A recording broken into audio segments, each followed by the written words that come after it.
ating mga idol, kasama natin si kaibigan. Marami po ngayon ang nababahala dahil po tungkol po sa mga sinasabi at ipinapaabot ng ating kaibigan. Si kaibigan mga idol, nandito po sa may puno ng saging. Kung mayroon kayong third eye, makikita po ninyo siya. Sa lahat ng makapanood ngayon, ito po ang request po ninyo. Tungkol po ito sa Antikristo, kung mayroon na bang mga Pilipino ang naaanib sa Antikristo. Kaya subukan natin itanong mga idol, kaibigan. Yun po ang gusto kong malaman, kaibigan. Salamat. Yun po pala ang gusto nyo ipapabot sa mga tao. Uy, sakto. Okay, sakto guys. Sabi ng ating kaibigan, ito po ang gusto ko sanang ipaabot sa inyo para malaman po ng lahat, para makapaghanda. Kapag mayroon pong mga magpupunta sa inyo na mag-aalok na hindi naman po naaayon po sa batas ng Diyos, sigurado hindi yan maganda, kaibigan.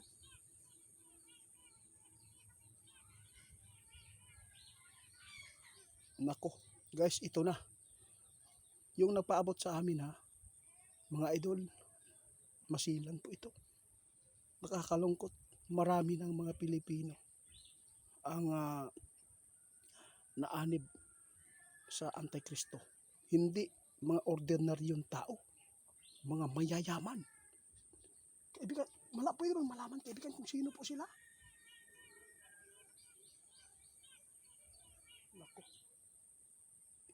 May isang artista, mga idol. At malapit na po ang isa. Bakit po, kaibigan, naalaman po ninyo?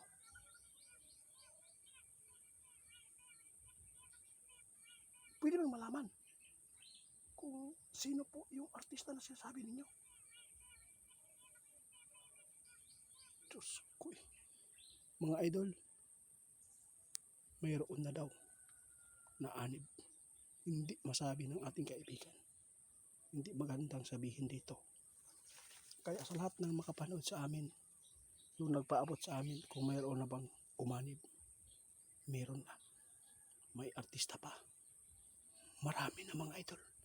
Mayayaman din. Kaya sa lahat ng makapanood sa amin ngayon, huwag po ninyong baliwalain itong video. Ikalat po natin.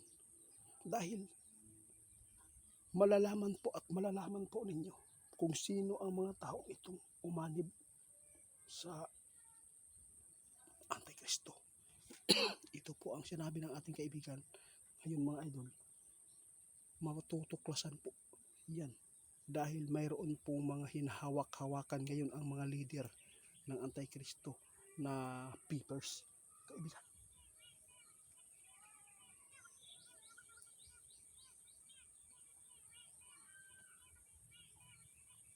Diyos ko. Guys, matutuklasan po yan mga idol na talagang mayroon na talagang mga Pilipino. Alam po ninyo yan. Malalaman po ninyo, hindi magtagal yan. Sa totoo lang mga idol, kapag umanib ka sa ganitong klaseng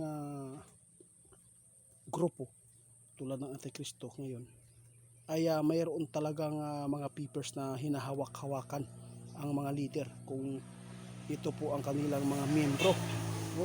Kaya nakakatakot po idol, lalo na ay yung mga sinasabi ng ating kaibigan nangyayari ngayon. Marami ng mga Pilipino ang nahikayat pala dito. Kaya sa lahat po ng mga tao makapanood, kung mayroon man pong pupunta sa bahay nyo, mga tao na pwedeng mag-alok ng magarang buhay na mayroon naman pong kapalit, tandaan po ninyo guys, kung kapalit man po ay ikakabuti, papayag tayo. Kung ikakasama, huwag po kayo magpalinlang sa material na bagay. Ito po ang sabi ng ating kaibigan.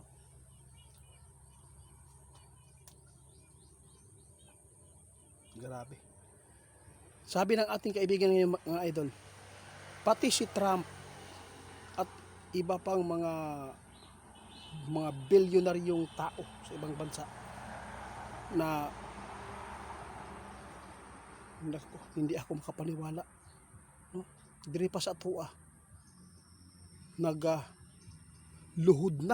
Grabe guys, medyo masilan talaga mga idol Sabi ng ating kaibigan, pati daw si Trump no? Parang hindi ako makapaniwala ito kaibigan. Totoo talaga ito kaibigan. Sabi ng ating kaibigan, oh, pati yung mga kilalang tao na mayayaman, pati sila Elon Musk daw mga idol, no? Magtahod daw ani. Grabe, hindi ako makapaniwala ito mga idol. Sinabi ng ating kaibigan, pati yung mga malalaking tao sa ibang bansa mga idol, no? Na nagrespeto sa kanya. Kumbaga, nagtahod sa iya, muluhod pa sila Trump. Grabe, ganito pala ang taong ito. Sino kaya ito kaibigan? Gusto kong malaman kung sino po sila mga idol, kung sino man po ang inyong napapakinggan. Marami po nagpaabot sa atin tungkol po sa mga antikristo na mga leader, pero yung nagpaabot sa atin na lugar na yan, hindi po, sa totoo lang, no? Sabi ng ating kaibigan, no? Tama. Sabi ng ating kaibigan, hindi niyo alam, malapit lang po doon sa, basta, salamat guys, hindi ko na lang babanggitin muna ang mga lugar guys, medyo delikado po tayo.